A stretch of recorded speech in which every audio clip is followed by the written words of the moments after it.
La parole est à Philippe Noche. Merci, Monsieur le Président, mes chers collègues. Monsieur le Premier ministre, je souhaite vous interroger sur le devenir du site industriel Kronen-Emballage de Brive en Corrèze. Mais auparavant, je ne peux pas ne pas réagir aux propos permanents qui sont tenus sur la mise en cause personnelle qui est faite à l'égard de quelqu'un qui est candidat à la présidence de la République et qui s'appelle François Hollande. Mise en cause permanente à la fois sur des procès d'intention. Je demande qui est au gouvernement aujourd'hui. Mise en cause sur la sécurité. Qui a cassé la police de proximité qui avait été mise en place? Ce n'est pas les socialistes qui l'ont cassée.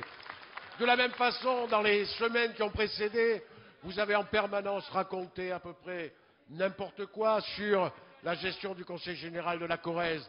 Qui a fait du Conseil général de la Corrèze le département le plus endetté de France? Il siège sur vos bancs. C'est Jean-Pierre Dupont, député UMP présent ici, qui entre 2001 et 2008 a réussi à faire passer l'endettement du département de la Corrèze de 35 à 300 millions d'euros. Voilà.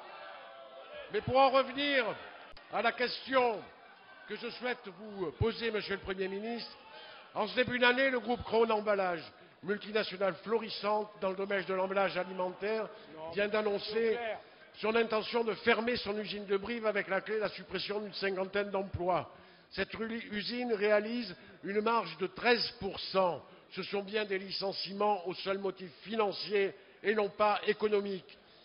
Pour faire face à ce type de situation, il est important que chacun puisse se mobiliser et que des mesures adaptées, comme celle proposée par le groupe socialiste au travers de la loi proposée par François Hollande, soient posées. Mais Monsieur le Premier ministre, avec François Hollande, nous vous avons interpellé.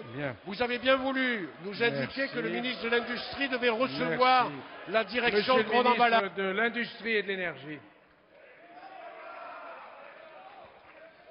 Merci, Monsieur le Président. Monsieur le député Noche, vous savez ce qu'il en est. Les salariés ont été reçus par Madame le Préfet et nous allons les recevoir avec Xavier Bertrand très prochainement. Mais puisque vous avez voulu parler de politique industrielle, regardons ce que sont vos propositions. Vous nous dites qu'il faut des investissements stratégiques. C'est le fonds stratégique de l'investissement. Vous nous dites qu'il faut une banque de l'industrie. C'est OSEO Industrie. Vous dites qu'il faut une politique de filières. Ce sont les 12 filières stratégiques que nous avons créées et la médiation de la sous-traitance. Vous dites qu'il faut aller vers les technologies du futur, les investissements d'avenir. On consacrait 17 milliards sur 35 à l'industrie.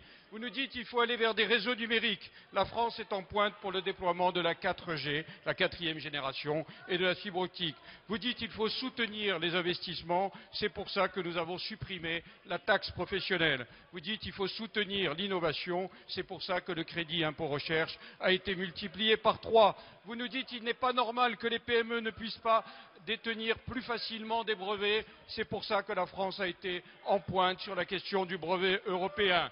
Vous nous dites qu'il faut lutter contre l'échange inégal. C'est pour ça que la France se bat pour la réciprocité. En résumé, en matière industrielle, tout ce que vous proposez existe déjà.